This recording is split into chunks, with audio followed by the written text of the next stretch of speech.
Hello, friends. It's me, and it's time for another story. A continuation of a story, actually. This is a part 2. From Reddit user JBeckett7. It is M, Duchess of Narcissism. Part 2, The Duke of Crazy. We're getting like a whole royal family up in here. Let's go.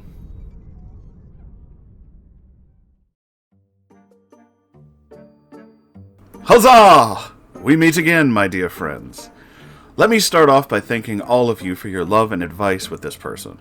Don't worry, she's little more than a passing mention to my therapist, and a good laugh between friends. Before we get started, 1, on mobile, you've been warned, and 2, let's go through the characters.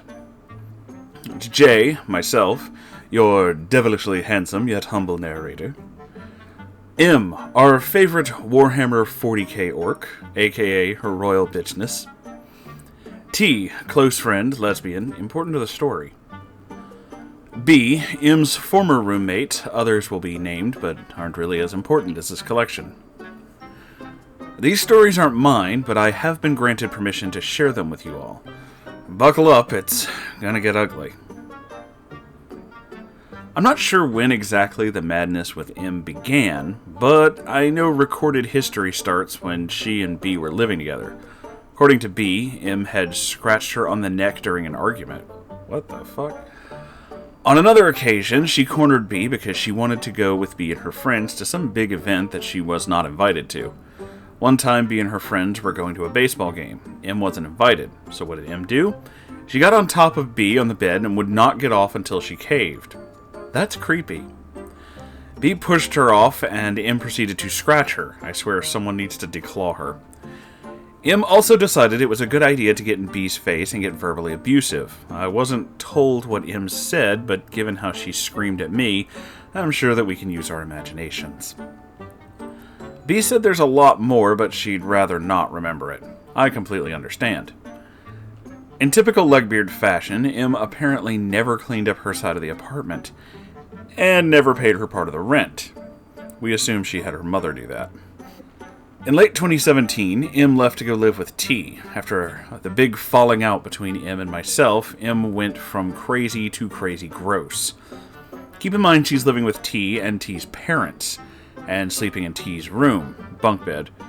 She emotionally manipulated T into doing the nasty with her, oh my god, and would parade around the house naked in view of the entire family. What the fuck? Much like with B, she never cleaned, and her hygiene was, not there.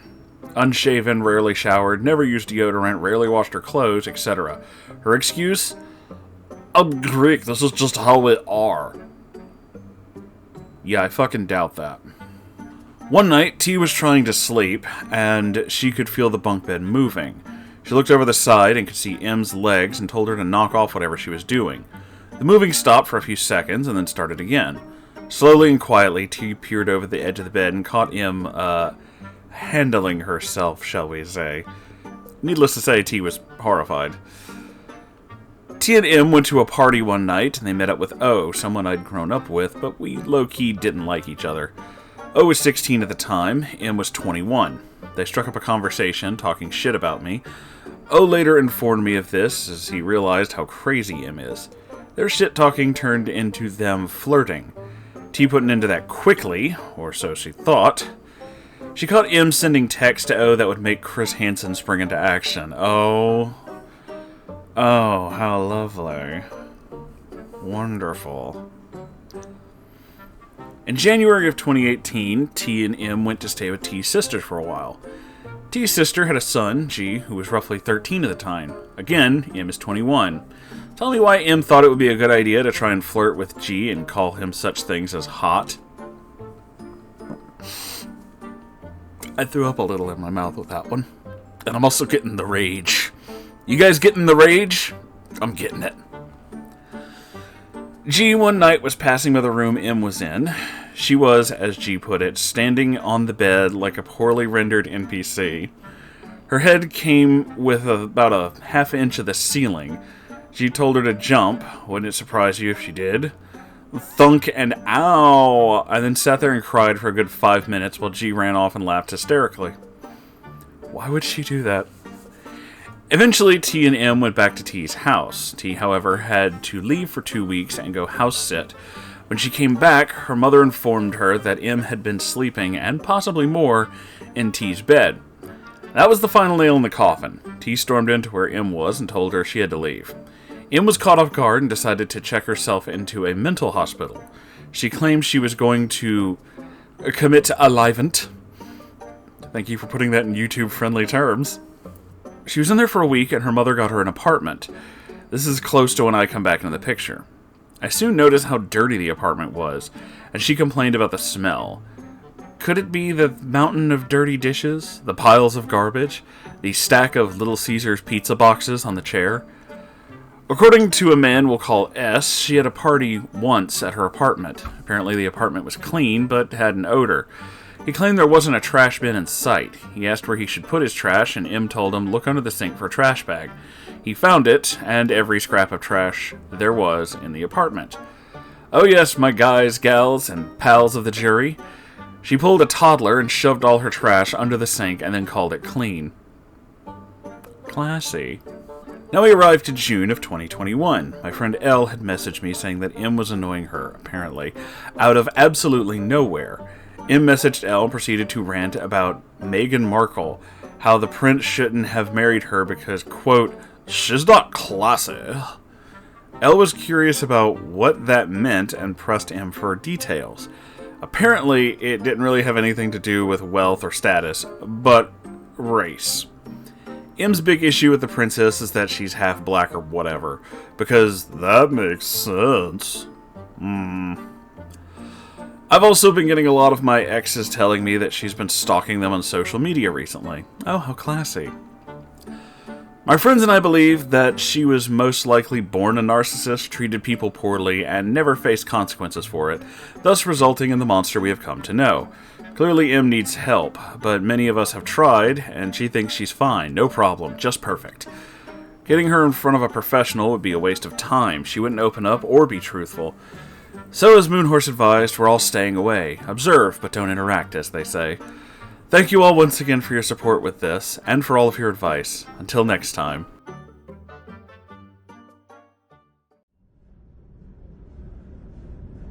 I mean, yeah, that is kind of the best course of action in that case, if I'm going to be honest with you. What I have learned from my years of, being this level of crazy, I mean, I am Moonhorse after all, so I must be a little nutty, is that only changes come if you want them to change. So, M not seeing a single thing wrong will most likely resist any and all confrontation about their behavior, no matter what you do. So, at that stage, you just kind of have to let it, be the way it is. That's the hard part. That is a very big hard part when it comes to a lot of this stuff, because you really don't want to. You know that these people need help, but if they're not going to listen to you, it's not your place to try and push it. Someone else is going to have to take over at that stage. However, as bad as I may feel for some of the obvious mental issues that M has, the, liking them way too fucking young and the absolute bullshit that is her racist tendencies tend to offset that a little bit. You know what I'm saying? Like, man, I feel bad that you're having these issues, but also you're just kind of a piece of shit all the way around, aren't you? Not much has changed in those departments.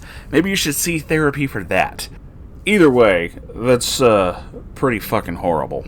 And I'm glad that you and your friends have decided to take the advice of, well, this entire community and just not interact with this person. Because nothing good can come from drawing that out. You guys are obviously very good people who are trying your best to just get along and have a good life, but someone like that will have it in their head that they must do things the way they must do things, and a lot of times that involves dragging other people into their own nonsense for attention or, useful purposes and things like that. Considering that a large portion of this story involves M jumping from place to place without actually, having a job or doing anything except mooching off of other people, I get the distinct impression that's going to go on for a long, long time. People like that don't think they really need to work and don't really, go out of their way to do anything productive. I mean, we're not going to go into, like, the system is great and capitalism. Like, no, it's just, you know how things work. You could at least try to make your situation a little bit better. It's not going to be great, but I mean, hell, man, at least swing at the wall. But some people just refuse to do that at all. Some people are just not even going to try, you know? And that kind of seems where this is. Not apathy, but narcissism. Not trying because she feels like she just doesn't have to, rather than not trying because she feels like nothing will change. So, yeah, it's rough whenever you have to come to the realization that the person you're trying to help is just beyond your help. And that doesn't mean that they're beyond help entirely. Maybe someone can come along and make them change for the better, or help them change for the better, or whatever. But it's just not really, you know, if it hasn't happened already with you guys, it's just not going to happen. Sometimes you're just not the one who's supposed to push that button, you know? Sometimes it's somebody else. But I commend you for trying. And I also thank you for sharing this very interesting story. This was one hell of a ride, you guys, so if you enjoyed this, please make sure to like, comment, subscribe, and share all that YouTube stuff. It does things, I assume. I don't know. It seems to work for everybody else, so I assume it still does something. I don't understand YouTube, man. I just work here. Also, I have a Ko-Fi, which you can donate to. There are shockingly stupid Ko-Fi goals on there, which will result in strange videos. And I have a merch store. If you want to, you know, buy a Moonhorse t-shirt, or a bath mat, or a shower curtain, or I think I have towels. I think that's a thing, too. And masks. I have a lot of those, too. Either way, check it out. There is a Discord server, and there is a stream every Saturday. The links to all of these things, and probably more things, are in the description of this video, and every video, really. But, you know, check this one out, too. Just because it's cool, and I recommended it.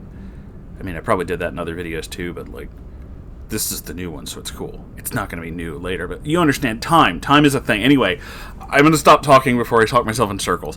I love you all so very much, and I will see you all in the next video. Goodbye, everybody.